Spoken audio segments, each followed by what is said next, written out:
तृतीय वर्ष संस्कृत के प्रश्न पत्र द्वितीय के अंतर्गत हम श्रीमद् भगवद गीता के द्वितीय अध्याय का अध्ययन कर रहे हैं। आज की इस कक्षा में हम आगे के पद्यों का अध्ययन करेंगे।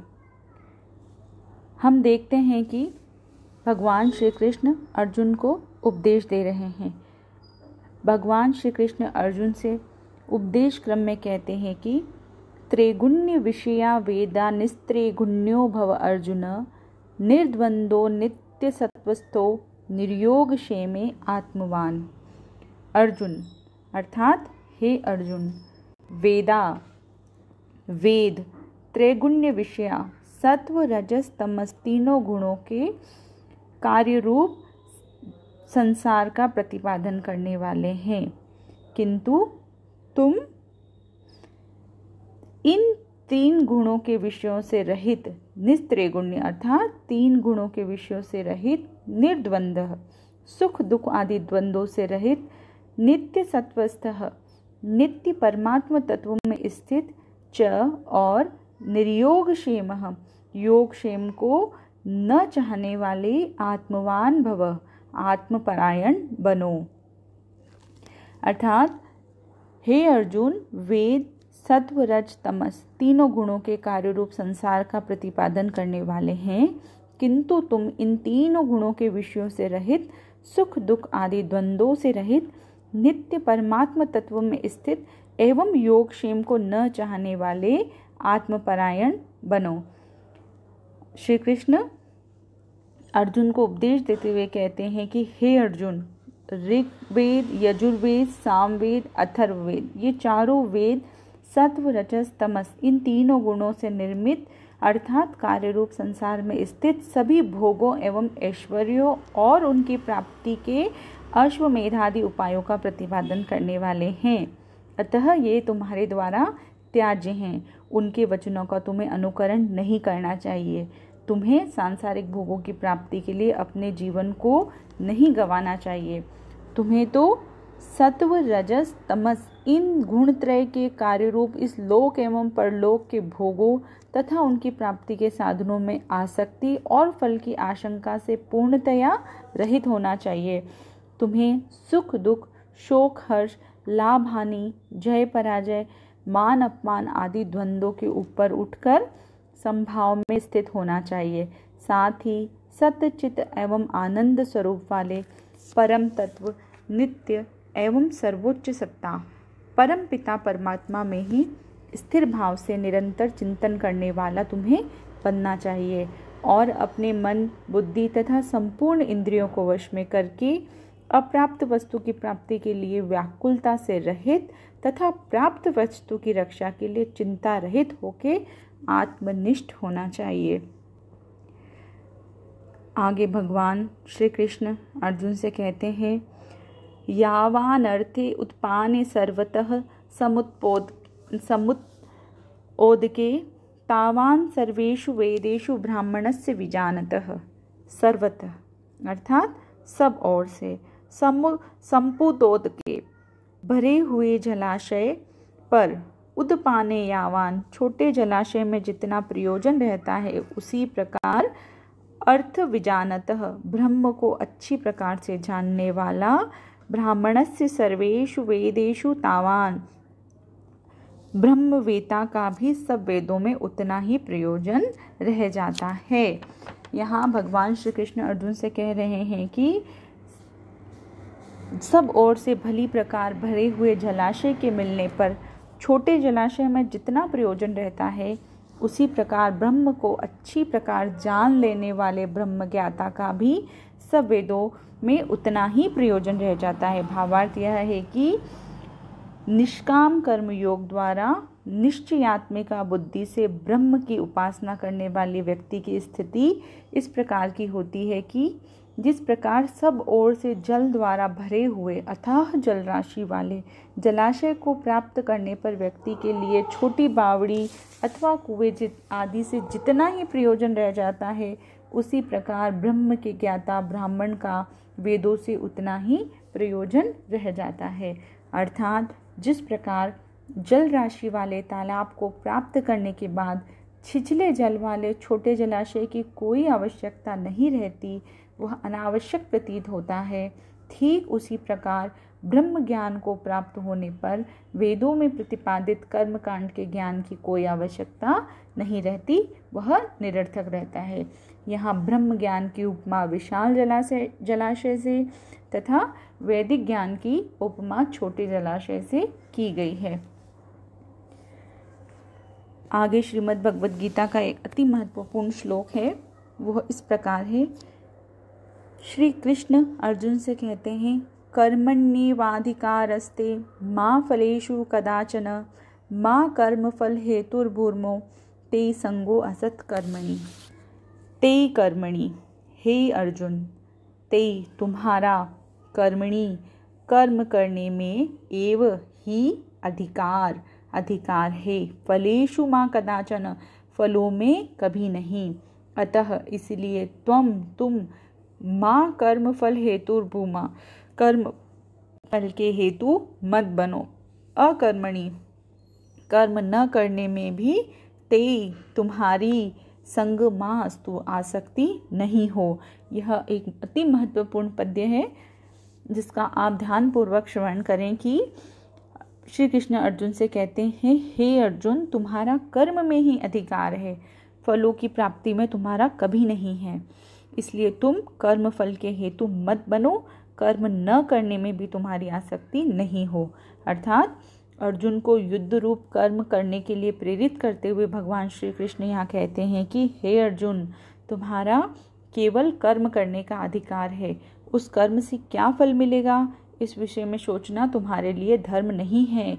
यह कार्य विधाता पर, परमपिता परमेश्वर पर छोड़ देना चाहिए। कर्म भी वे ही करने चाहिए जिनका शास्त्रों में कथन किया गया है। वर्ण धर्म के अनुकूल कर्म करने से ही समाज की मर्यादा संभव है। निषिद्ध कर्मों को करने से तुम स्वतंत्र नहीं हो। यदि तुम कर्म करते हुए फल की कामना करते हो तो वह कर्म फल का हेतु होगा। परिणाम स्वरूप उस कर्म से होने वाले पाप अथवा पुण्य से लिप्त होकर कर्म बंधन में पड़कर पुनर्जन्म के चक्कर में तुम पड़ जाओगे। इसलिए फल आसक्ति की भावना से रहित शास्त्र विहित कर्म ही श्रेयस्कर है, क्योंकि आसक्ति के त्याग पूर्वक कर्म करने से व्यक्ति उससे प्राप्त होने वाले शुभ अशुभ का हेतु नहीं होता। साथ ही कर्म का परित्याग करना, कर्म क्षेत्र से पलायन करना भी तुम्हारा धर्म नहीं है। अतः तुम फल की कामना से रहित होकर निरंतर कर्म करते रहो। आगे भगवान श्री कृष्ण अर्जुन से कहते हैं कि योगस्थः कुरु कर्माणि संगम त्यक्त्वा धनंजय सिद्ध्य असिद्धयो समो भूत्वा समत्वम योग उच्यते। ये भी एक अति महत्वपूर्ण पद्य है।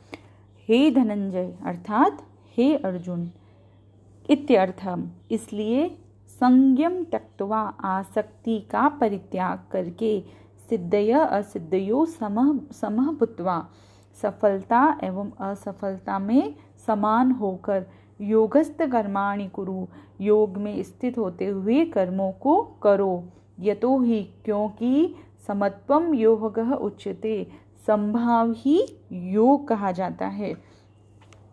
अर्जुन को संबोधित करते हुए भगवान श्री कृष्ण यहाँ कहते हैं कि हे अर्जुन, तुम कर्म फल के प्रति आसक्ति का परित्याग करके कर्म योग में स्थित होकर कर्म करो, यही तुम्हारे लिए कल्याणकारक है। साथ ही कर्म के पश्चात कार्य में सफलता मिलेगी अथवा असफलता मिलेगी, इस विषय में भी सोचने की तुम्हें कोई आवश्यकता नहीं है। इन दोनों ही स्थितियों में संभाव रखना ही योग कहलाता है। अर्थात जब व्यक्ति को कार्य की सफलता पर प्रसन्नता न हो एवं असफल होने पर दुख की अनुभूति न हो, दोनों ही स्थितियों में वह एक सा रहे, बस यही योग है। सफलता एवं असफलता दोनों ही स्थितियों में समभाव से रहना योग कहलाता है। आगे भगवान श्री कृष्ण अर्जुन से कहते हैं कि दूरेण ह्यवरम कर्म बुद्धि योगा धनंजय बुद्धौ शरणम अन्विच्छ कृपणाः फल हेतवः। हे धनंजय अर्थात हे अर्जुन, बुद्धि योगात बुद्धि योग की अपेक्षा कर्म दूरेण अवरम, कर्म अत्यधिक तुच्छ है। अतः त्वम इसलिए तुम बुद्धो शरणम अन्विच्छः बुद्धि योग की शरण की इच्छा करो। ही क्योंकि फल हेतव फल की इच्छा करने वाले कृपणाः भवन्ति अत्यंत दीन होते हैं।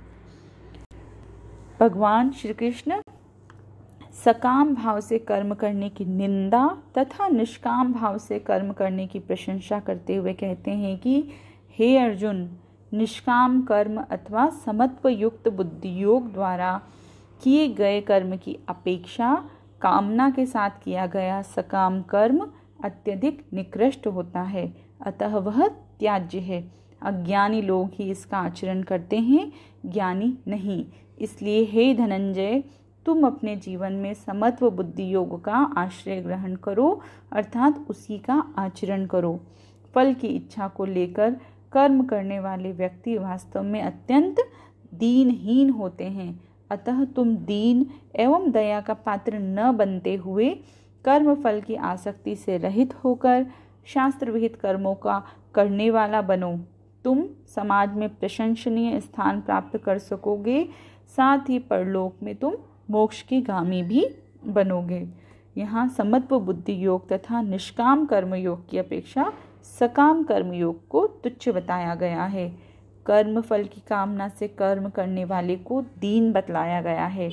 वे दया के पात्र होते हैं, क्योंकि वे स्वर्ग प्राप्त करने के बाद भी कर्म फल क्षीण होने से इस संसार में पुनः जन्म लेते हैं। बुद्धि योग से अभिप्राय निष्काम कर्म योग से है।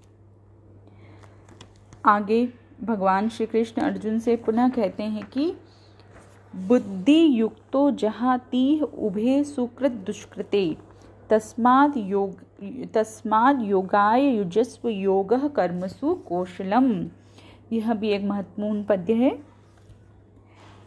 यहाँ बुद्धि युक्त अर्थात बुद्धि युक्त का तात्पर्य बतलाया है कि निष्काम कर्म की बुद्धि से युक्त सुकृत दुष्कृते पुण्य एवं पाप उभय दोनों को ही इह जहाती इस संसार में छोड़ देता है।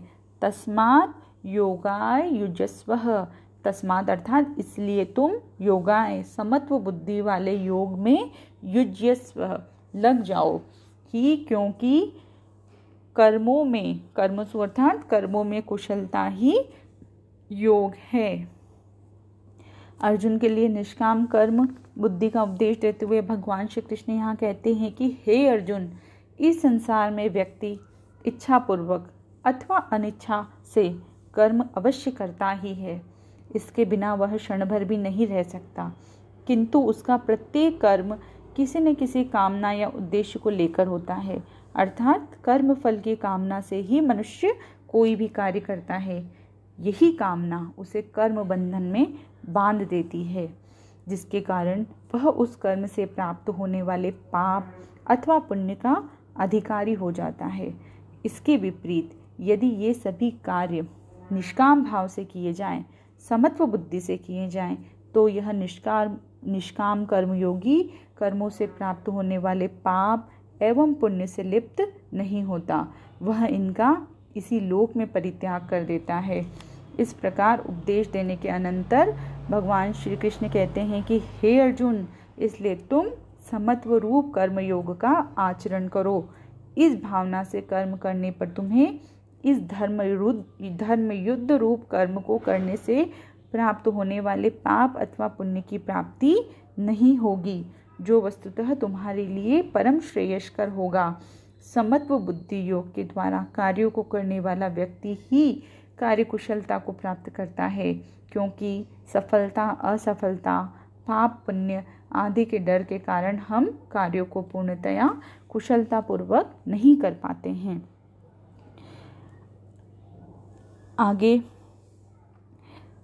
के पद्य में भगवान श्री कृष्ण कहते हैं कि कर्मजं बुद्धि युक्ता ही फलम त्यक्त्वा मनीषिणः जन्म बंध विनिर्मुक्ताः पदम गच्छन्त्य गच्छन्त्यनामयम् ही, क्योंकि बुद्धि युक्ता समत्व बुद्धि से युक्त मनीषिणः ज्ञानी लोग कर्मजम फलम त्यक्त्वा कर्मों से उत्पन्न होने वाले फल को त्याग कर जन्म बंध विनिर्मुक्ता जन्म के बंधन से मुक्त हुए अनामयम दुख रहित परम पद को गच्छन्ति प्राप्त करते हैं।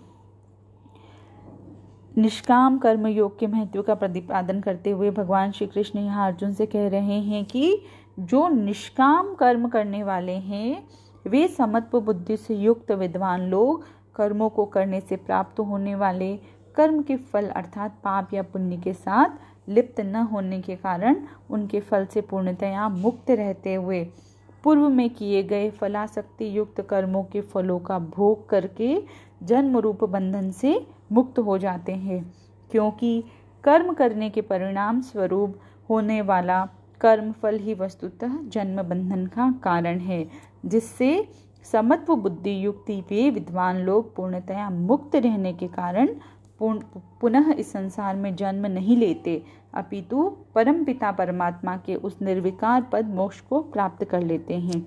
यही मोक्ष परम पद कहा जाता है। अनामय पद का प्रयोग यहाँ अमृतमय मोक्ष पद के लिए किया गया है। कर्म बंधन से मुक्ति ही मोक्ष का कारण बताया गया है। आगे के पद्य में हम देखते हैं कि भगवान श्री कृष्ण अर्जुन से कहते हैं, यदा ते मोह कलीलम बुद्धिर्व्यतिरिष्यति तदा गन्तासि निर्वेदम श्रोतव्यस्य श्रुतस्य च।